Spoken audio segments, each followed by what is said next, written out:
क्यों है खाटू श्याम मंदिर में इतनी शक्ति? क्या है इसके पीछे छुपा हुआ रहस्य? आज मैं आपको एक ऐसी कहानी सुनाने जा रहा हूं जो सिर्फ कहानी नहीं है, ये एक दिव्य सत्य है। ये एक ऐसे भगवान की कहानी है जो कलयुग में हारे हुओं का सहारा बना, जिसका नाम सुनते ही रोंगटे खड़े हो जाते हैं, जिसके दर्शन मात्र से जीवन बदल जाता है। राजस्थान की धरती पर सीकर जिले में खाटू नामक एक छोटे से गांव में एक ऐसा मंदिर है जहां रोज लाख लोग अपनी मुराद लेकर आते हैं। कोई रोता हुआ आता है, कोई हारा हुआ आता है, कोई टूटा हुआ आता है, लेकिन जो भी सच्चे दिल से आता है वो खाली हाथ नहीं जाता। लेकिन क्यों है इस मंदिर में इतनी शक्ति? क्या है वो रहस्य जो इस स्थान को दुनिया के सबसे चमत्कारिक धामों में से एक बनाता है? आइए, मैं आपको वो कहानी सुनाता हूँ जो समय के पन्नों में दबी हुई है, वो कहानी जो आपकी आत्मा को झकझोर देगी। दोस्तों, आज हम एक नई कहानी और एक नया वीडियो लेकर आपकी सेवा में उपस्थित हुए हैं। आज की कथा अत्यंत ज्ञानवर्धक और प्रेरणादायक है। कथा शुरू करने से पहले आपसे एक विनम्र निवेदन है। शास्त्रों में कहा गया है कि अधूरी छोड़ी गई कथा दुख और पाप का कारण बनती है, इसलिए इसे अंत तक अवश्य सुने। और अगर आप अपनी माँ से सच्चा प्रेम करते हैं तो इस वीडियो को लाइक करें, हमारे चैनल को सब्सक्राइब करें और कमेंट में माँ लिखकर अपना समर्थन दें। तो आइए, बिना किसी विलंब के आरंभ करते हैं आज की प्रेरणादायी कथा। युगों पूर्व जब धर्म और अधर्म के बीच युद्ध की तैयारी हो रही थी, उस समय पांडु पुत्र भीम के पुत्र घटोत्कच के घर में एक अद्भुत बालक ने जन्म लिया। उसकी माता का नाम था मोरवी, जो अहिल्यावती के नाम से भी प्रसिद्ध थी। जन्म के समय ही आकाश में दिव्य प्रकाश फैला था, देवताओं के मृदंग बजे थे। ये बालक था बर्बरीक, एक ऐसा योद्धा जिसकी वीरता और शक्ति की गाथा आज भी कही जाती है। जब वो मात्र 5 वर्ष का था, तब उसने एक हाथी को केवल अपनी मुट्ठी के बल पर रोक दिया था। 10 वर्ष की आयु में उसने एक दिन में 100 राक्षसों का वध कर दिया था। मां मोरवी ने अपने पुत्र को सिखाया था, हे पुत्र, जीवन में हमेशा याद रखना कि सबसे बड़ा धर्म है हारे हुए की सहायता करना। जो निर्बल है, जो असहाय है, जो संकट में है, उसके साथ खड़े होना ही सच्चा धर्म है। मां के इन शब्दों को बर्बरीक ने अपने हृदय की गहराई में बसा लिया था। वो जानता था कि उसकी शक्ति का उपयोग कमजोरों की रक्षा के लिए करना है। जब बर्बरीक 16 वर्ष का हुआ, तब उसने घोर तपस्या की। हिमालय की ऊंची चोटियों पर, जहां सिवाय बर्फ के कुछ नहीं था, वहां उसने भगवान शिव की आराधना की। महीनों तक केवल हवा पीकर, बिना भोजन के वो तपस्या में लीन रहा। भगवान शिव प्रसन्न हुए और उन्होंने बर्बरीक को 3 अद्भुत बाण प्रदान किए। ये बाण साधारण नहीं थे, ये दिव्य थे, चमत्कारी थे। तीसरा बाण, ये सबसे शक्तिशाली था। ये एक साथ सभी लक्ष्यों को भेद कर शत्रु का संहार करता था और नीले निशान वाले सभी को सुरक्षित कर देता था। माता मोरवी ने, जो स्वयं एक नाग कन्या थी, अपने पुत्र को एक दिव्य धनुष प्रदान किया। ये धनुष इतना शक्तिशाली था कि इसकी टंकार से ही शत्रु भयभीत हो जाते थे। इस धनुष का नाम था महाकाल धनु। इस धनुष की विशेषता ये थी कि ये कभी नहीं चूकता था। जो भी लक्ष्य बर्बरीक मन में सोचता, वो तुरंत उस तक पहुंच जाता था। चाहे शत्रु कहीं भी चुप जाए, चाहे वो किसी भी माया का सहारा ले, ये बाण उसे ढूंढकर मार गिराता था। जब महाभारत के युद्ध की घोषणा हुई, तब बर्बरीक के हृदय में भी युद्ध में भाग लेने की इच्छा जगी। उसने सोचा, ये तो धर्म और अधर्म का युद्ध है, मुझे इसमें अवश्य भाग लेना चाहिए। लेकिन प्रश्न था, किस पक्ष में? बर्बरीक के मन में कोई शंका नहीं थी। उसकी माँ ने जो संस्कार दिए थे, उसके अनुसार उसे हमेशा हारने वाले का साथ देना था। वो अपने नीले घोड़े पर सवार होकर कुरुक्षेत्र की ओर चल पड़ा। रास्ते में जो भी उसे मिलता, वो पूछता, कुरुक्षेत्र में कौन जीत रहा है? सभी का एक ही उत्तर था, पांडव निर्बल हैं, कौरव शक्तिशाली हैं। ये सुनकर बर्बरीक का निर्णय और भी पक्का हो गया, वो पांडवों का साथ देगा। कुरुक्षेत्र के पास पहुंचकर बर्बरीक ने एक वट वृक्ष के नीचे विश्राम किया। वहां उसे एक युवा ब्राह्मण मिला जो अत्यंत सुंदर और तेजस्वी था।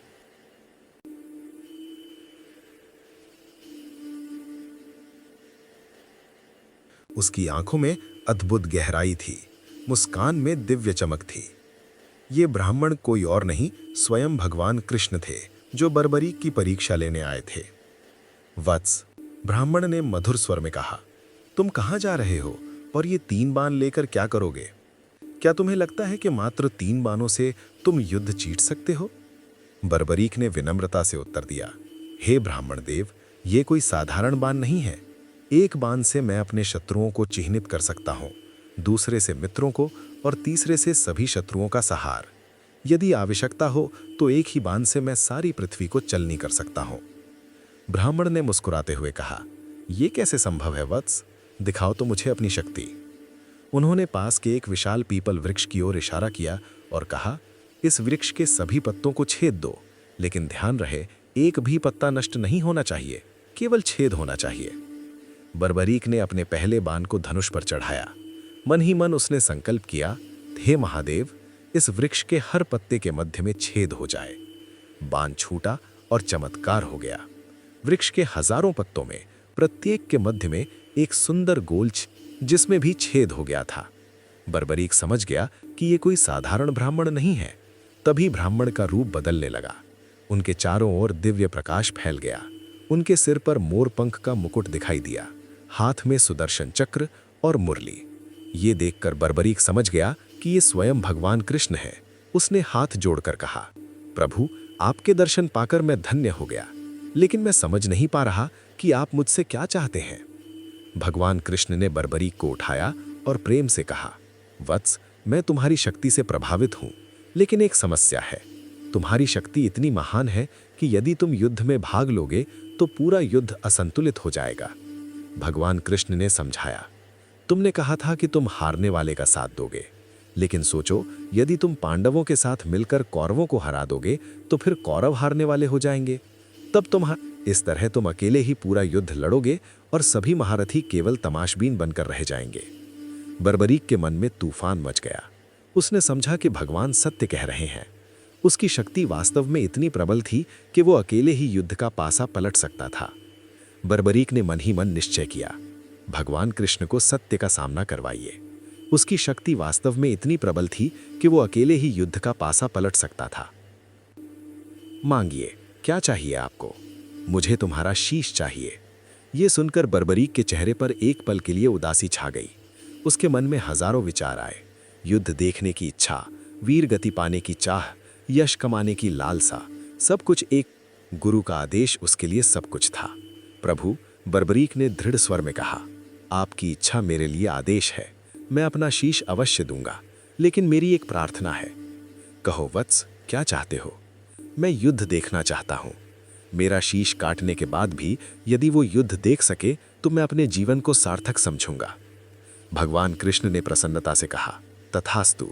तुम्हारा शीश न केवल युद्ध देखेगा बल्कि युद्ध की संपूर्ण गाथा को समझेगा भी।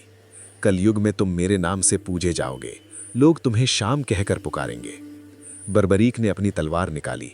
भगवान कृष्ण के सामने झुकते हुए उसने कहा, हे कृष्ण, ये शीश आपको समर्पित है, इसे स्वीकार कीजिए। एक ही वार में बर्बरीक ने अपना शीश काट दिया। आकाश से पुष्प बरसने लगे, देवताओं के मृदंग बजे और एक दिव्य प्रकाश चारों ओर फैल गया। कटा हुआ शीश भूमि पर गिरा, लेकिन उसकी आंखें खुली रहीं, चेहरे पर तेज बना रहा। भगवान कृष्ण ने उस शीश को उठाकर कुरुक्षेत्र के युद्ध क्षेत्र के पास एक ऊंचे स्थान पर रखा, जहां से संपूर्ण युद्ध दिखाई देता था। 18 दिन तक चले महाभारत के युद्ध में बर्बरीक का शीश सब कुछ देखता रहा, लेकिन सबसे बढ़कर उसने देखा भगवान कृष्ण की लीला, कैसे वे धर्म की स्थापना के लिए हर पल युद्ध को संचालित कर रहे थे। युद्ध समाप्त होने पर जब पांडवों में विवाद हुआ कि सबसे बड़ा योद्धा कौन था, तब भगवान कृष्ण ने बर्बरीक के शीश से पूछा, तुमने पूरा युद्ध देखा है, बताओ सबसे महान योद्धा कौन था? बर्बरीक के शीश ने उत्तर दिया, प्रभु, मैंने देखा कि युद्ध में केवल आपका सुदर्शन चक्र और द्रौपदी के बाल दिखाई दे रहे थे। शत्रुओं का संहार कर रहा था और द्रौपदी के बाल धर्म की रक्षा कर रहे थे। बाकी सभी योद्धा तो केवल निमित्त मात्र थे। ये सुनकर सबको समझ आया कि युद्ध का वास्तविक संचालक भगवान कृष्ण थे। युद्ध समाप्त होने के बाद बर्बरीक का शीश रहस्यमय रूप से गायब हो गया।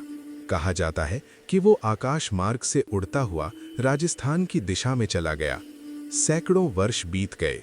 कलयुग का प्रभाव बढ़ने लगा, धर्म की हानि होने लगी, अन्याय बढ़ने लगा, लोग दुखी होने लगे। तब भगवान कृष्ण के वरदान के अनुसार बर्बरीक का समय आया कलयुग में अवतरित होने का। राजस्थान के रिंगस नामक स्थान पर एक धर्मात्मा ब्राह्मण रहता था। उसका नाम था ज्योतिष शास्त्री पंडित सोमदत्त। वो नित्य पूजा पाठ करता था, गरीबों की सेवा करता था। एक रात उसे स्वप्न आया। स्वप्न में एक दिव्य पुरुष दिखाई दिया। प्रातःकाल नगर के बाहर पीपल वृक्ष के नीचे खुदाई करो, वहां तुम्हें एक दिव्य शीश मिलेगा। अगले दिन पंडित सोमदत्त ने अपने मित्रों के साथ उस स्थान पर खुदाई शुरू की। थोड़ी खुदाई के बाद ही मिट्टी से एक अद्भुत शीश प्राप्त हुआ। यह शीश जीवंत लगता था। इसकी आंखें बंद थीं, लेकिन चेहरे पर दिव्य शांति थी। शीश के चारों ओर प्रकाश फैला हुआ था। जैसे ही शीश को बाहर निकाला गया, आकाश में इंद्रधनुष दिखाई दिया, फूलों की वर्षा हुई और मधुर संगीत सुनाई दिया। भगवान कृष्ण दिखाई दिए। वत्स, भगवान कृष्ण ने कहा, इस शीश को यहाँ से खाटू नाम के स्थान पर ले जाना है। वहाँ एक कुंड है जो मेरी दिव्य शक्ति से बना है। उसका नाम श्याम कुंड है। वहीं बर्बरीक का स्थायी निवास होगा। पंडित ने पूछा, तुम केवल शीश को लेकर चलते जाओ। जहाँ शीश रुकना चाहेगा, समझ जाना कि वही स्थान है।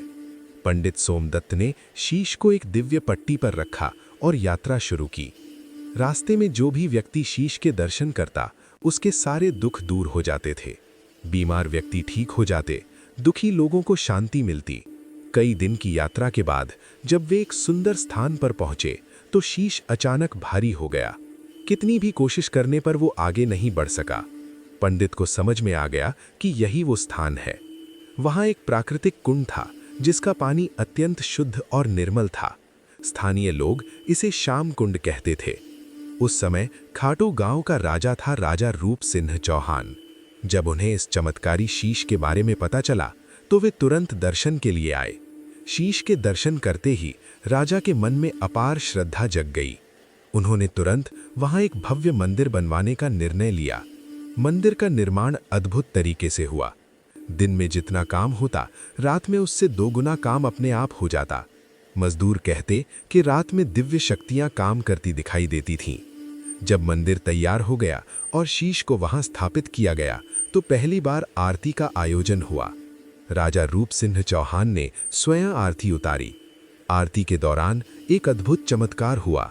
शीश की आंखें खुल गईं और उन आंखों में इतना तेज था कि सभी लोग चकित रह गए। ऐसा लगता था जैसे कोई जीवंत व्यक्ति सामने बैठा हो।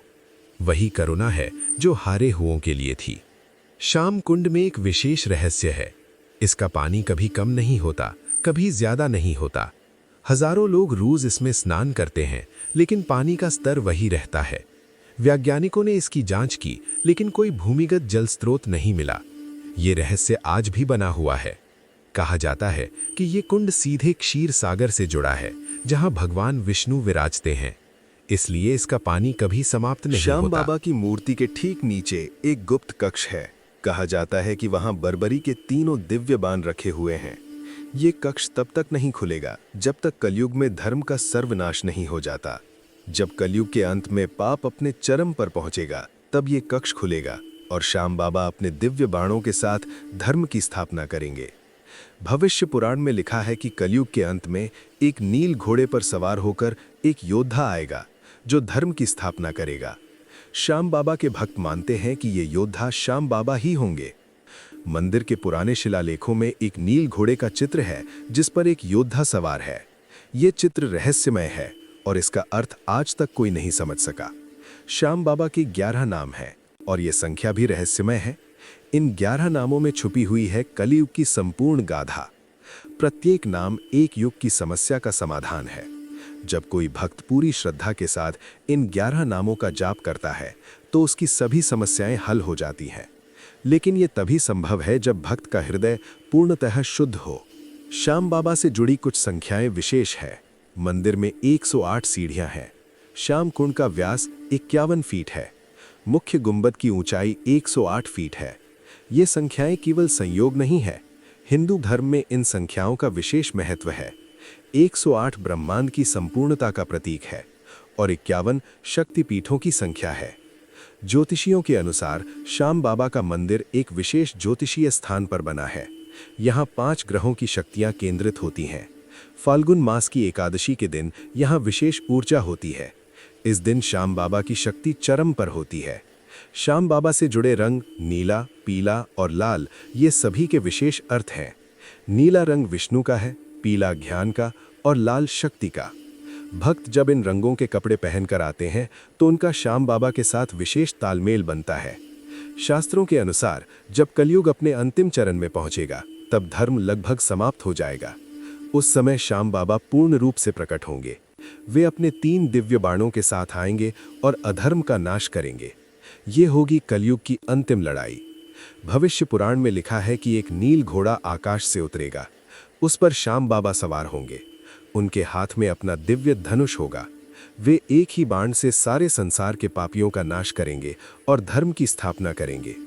श्याम बाबा के इस अवतरण के बाद सत्य युग शुरू होगा। फिर से धर्म, सत्य और न्याय का राज्य होगा। लोग प्रेम से रहेंगे, कोई दुख नहीं होगा। यही है श्याम बाबा का अंतिम मिशन, संसार में शांति और खुशी की स्थापना। इस कहानी का अंत प्रेम की जीत के साथ होता है। श्याम बाबा प्रेम के अवतार हैं। उनका प्रेम जाति, धर्म, भाषा की सीमाओं को पार करता है। वे मुस्लिम, सिख, ईसाई सभी के हैं, क्योंकि दुख का कोई धर्म नहीं होता और जो दुख हरता है वो सबका होता है। हारे का सहारा श्याम हमारा। यही है खाटू श्याम की दिव्य शक्ति। यही है उनका छुपा हुआ रहस्य, अनंत प्रेम, अनंत करुणा, अनंत कृपा। प्रिय साथियों, इस कथा के बारे में आपके विचारों का हमें बेसब्री से इंतजार रहेगा। अगर ये कथा आपके लिए प्रेरणादायक साबित हुई हो तो कृपया इसे लाइक करें और इसे अपने प्रियजनों के साथ साझा करें। साथ ही कमेंट बॉक्स में जय श्री कृष्ण लिखकर अपनी भक्ति व्यक्त करें। इस वीडियो को पूरा देखने के लिए आपका दिल से आभार। जय श्याम। हारे का सहारा श्याम हमारा। श्याम बाबा की मूर्ति के ठीक नीचे एक गुप्त कक्ष है। कहा जाता है कि वहां बर्बरी के 3 दिव्य बाण रखे हुए हैं। ये कक्ष तब तक नहीं खुलेगा जब तक कलयुग में धर्म का सर्वनाश नहीं हो जाता। जब कलयुग के अंत में पाप अपने चरम पर पहुंचेगा, तब ये कक्ष खुलेगा और श्याम बाबा अपने दिव्य बाणों के साथ धर्म की स्थापना करेंगे। भविष्य पुराण में लिखा है कि कलयुग के अंत में एक नील घोड़े पर सवार होकर एक योद्धा आएगा जो धर्म की स्थापना करेगा। श्याम बाबा के भक्त मानते हैं कि ये योद्धा श्याम बाबा ही होंगे। मंदिर के पुराने शिलालेखों में एक नील घोड़े का चित्र है जिस पर एक योद्धा सवार है। ये चित्र रहस्यमय है और इसका अर्थ आज तक कोई नहीं समझ सका। श्याम बाबा के 11 नाम हैं और ये संख्या भी रहस्यमय है। इन 11 नामों में छुपी हुई है कलियुग की संपूर्ण गाथा। प्रत्येक नाम एक युग की समस्या का समाधान है। जब कोई भक्त पूरी श्रद्धा के साथ इन 11 नामों का जाप करता है तो उसकी सभी समस्याएं हल हो जाती हैं। लेकिन ये तभी संभव है जब भक्त का हृदय पूर्णतः शुद्ध हो। श्याम बाबा से जुड़ी कुछ संख्याएं विशेष है। मंदिर में 108 सीढ़ियां हैं। श्याम कुंड का व्यास 51 फीट है। मुख्य गुंबद की ऊंचाई 108 फीट है। ये संख्याएं केवल संयोग नहीं है। हिंदू धर्म में इन संख्याओं का विशेष महत्व है। 108 ब्रह्मांड की संपूर्णता का प्रतीक है और 51 शक्तिपीठों की संख्या है।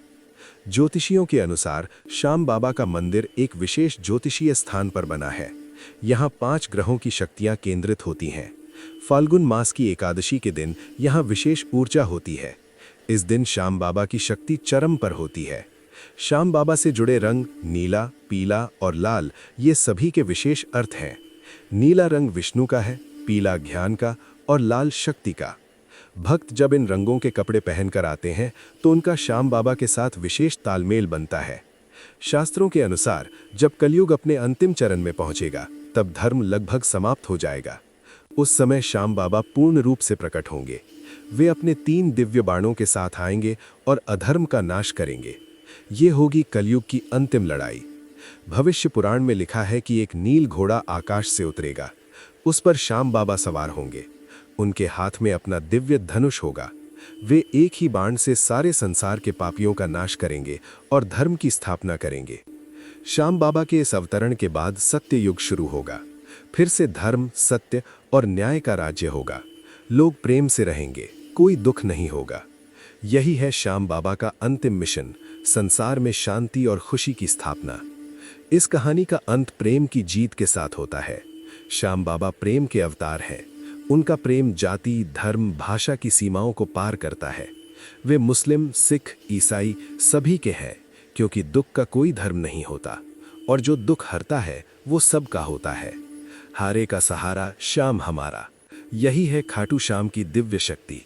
यही है उनका छुपा हुआ रहस्य, अनंत प्रेम, अनंत करुणा, अनंत कृपा। प्रिय साथियों, इस कथा के बारे में आपके विचारों का हमें बेसब्री से इंतजार रहेगा। अगर ये कथा आपके लिए प्रेरणादायक साबित हुई हो तो कृपया इसे लाइक करें और इसे अपने प्रियजनों के साथ साझा करें। साथ ही कमेंट बॉक्स में जय श्री कृष्ण लिखकर अपनी भक्ति व्यक्त करें। इस वीडियो को पूरा देखने के लिए आपका दिल से आभार। जय श्याम। हारे का सहारा, श्याम हमारा।